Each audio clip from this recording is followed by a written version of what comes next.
What's up? Oscar De La Hoya continues his criticism of Charlo, and as you can see in the background right here, it should be playing if there's no content ID match on this.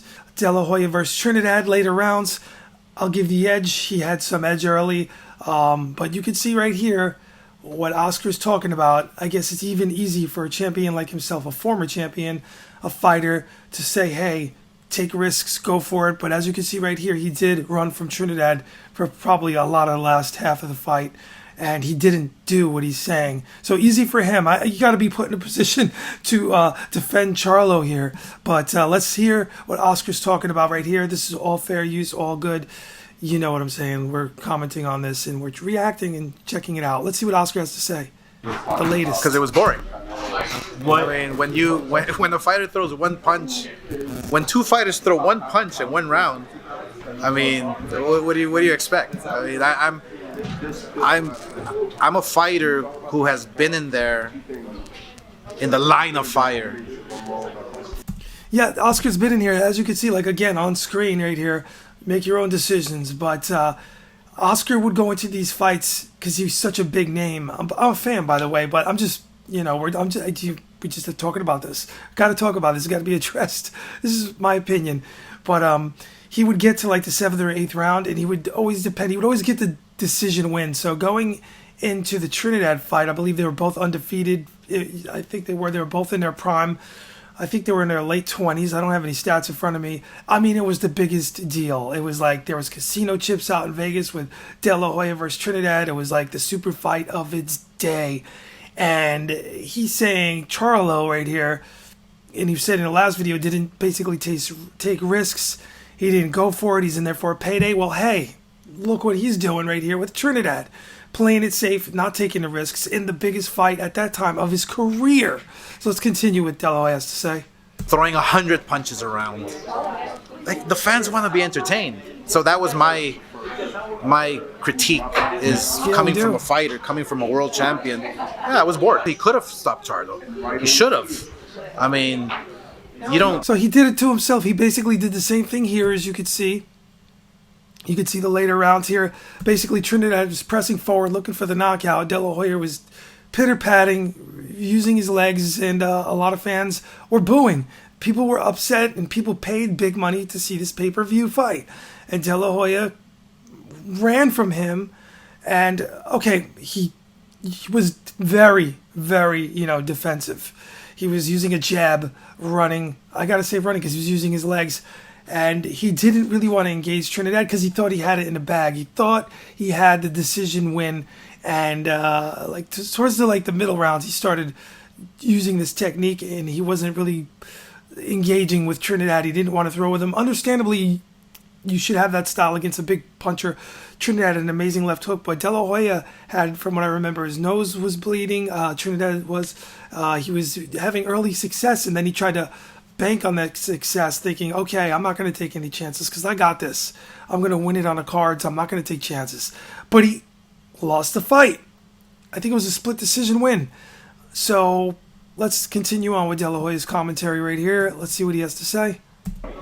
First of all, you had a fighter who was there just for the payday, literally. I mean, he's in the biggest stage of his life. Go out there and take some risks.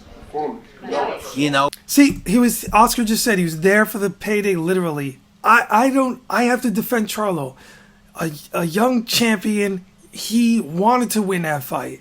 I also argue that if De La Hoya was promoting Canelo in his fight, he would be like, look, he was so great that he dominated, he looked so great he would be saying something different most likely as a promoter. Like, look, he dominated Charlo, he shut Charlo down, he muted his offense, his defense, everything. Charlo couldn't do anything. How about that? How about giving Canelo some credit here? Canelo was that good, and it looked like an outclassing. He just shut him down, and Charlo couldn't really do anything. He felt that power.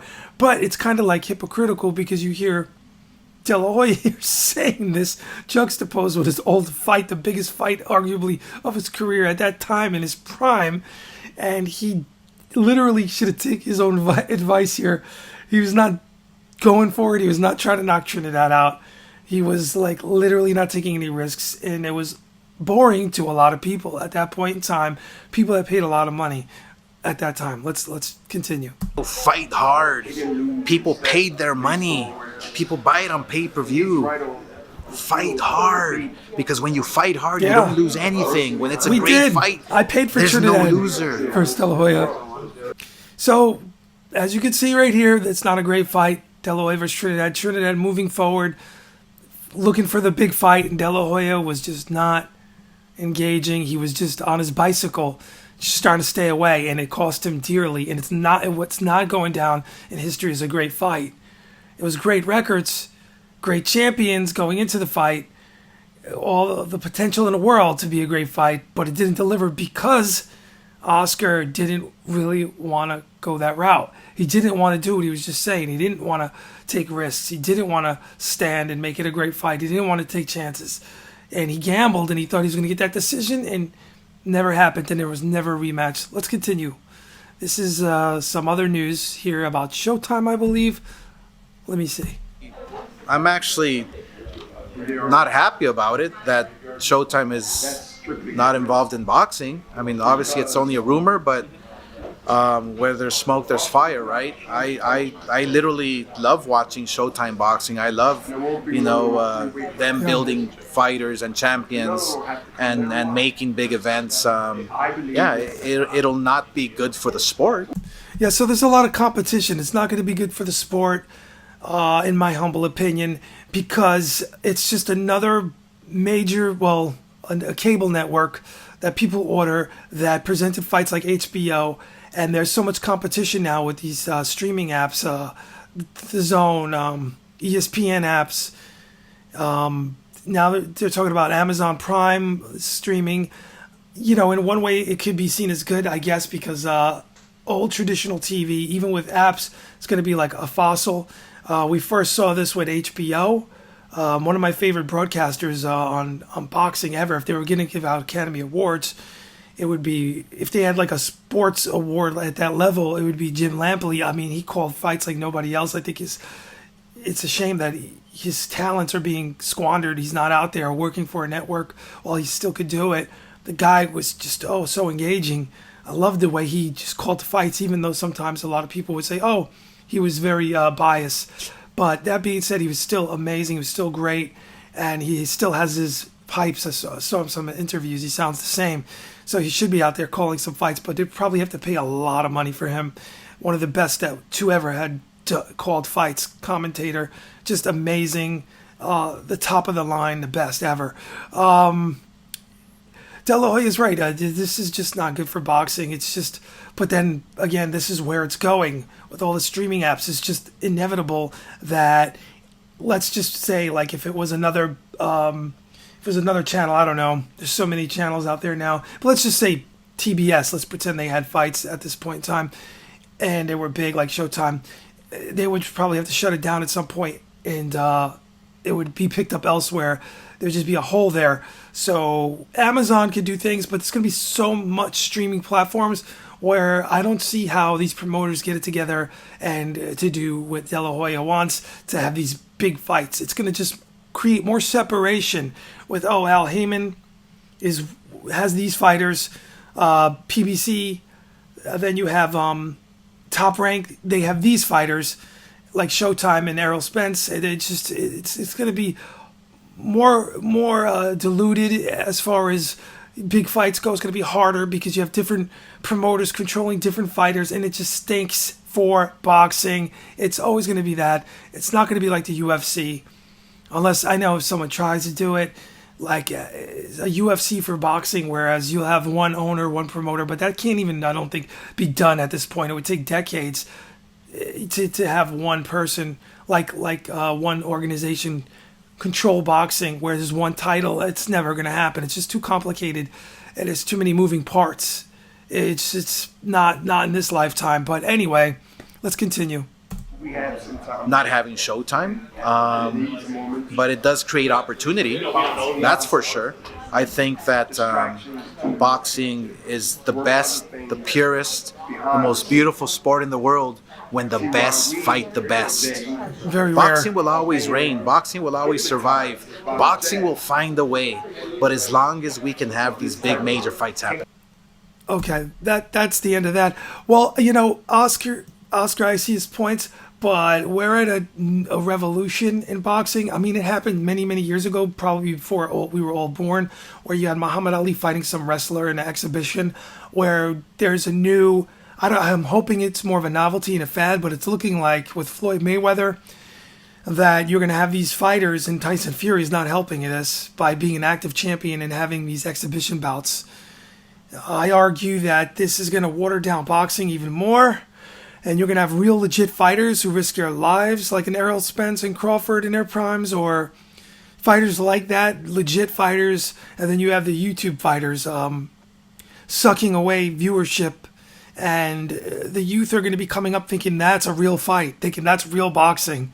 So there's a big problem on the horizon with boxing. That's going to add more trouble. There's a lot of trouble coming up for the sport of boxing, in my opinion. It's not good, and it's going to be a lot worse. I don't know. As far as opportunity, yeah, for YouTube stars, social media influencers, and stuff like this. But then again, it takes away from legit boxing. It takes away from it, because if Tyson Fury could just put his career on pause and not be stripped of his titles, you know, taking opportunity away. Speaking, Oscar says there's going to be a lot of opportunity, but also it's the other side of that is it's going to be opportunities taken away. Because how many heavyweight legit fights is a Fury going to have? I use Fury as an example because it could happen with anybody. It could be Crawford putting a career on pause because Tyson Fury already did it. He set the standard. Putting his title on pause, a reign, a young champion, and then fighting some YouTuber that really boxing fans don't really know, but then all these kids will want to watch it, and he'll have an exhibition fight, and it won't count towards the title. I mean, there's going to be a lot of problems with this, and it's not regulated, the sport, so there's really a lot to be hashed out, but overall, money's going to win at the end of the day, and I think the sport's going to get more watered down over time. This could be a huge problem. And it stinks for boxing. All of this is not good. Good for pockets, good for money for athletes, good for money for social media influencers, good for money, people involved, but not good for the overall pure sweet science that Oscar's talking about, the pure sport of boxing. It's getting diluted, it's getting watered down, there's a lot of separation, there's a lot of variables, and it just all points to capitalism with the sport overtaking the actual the sport's best interest, if you will, boxing's best interest, which nobody gives a damn about anymore, except the fans, the real boxing fans. But this is just a lot of issues. Anyway, with that being said, it's a quick one. I'm in the morning recording this one. Probably be out later on this afternoon. I'm out.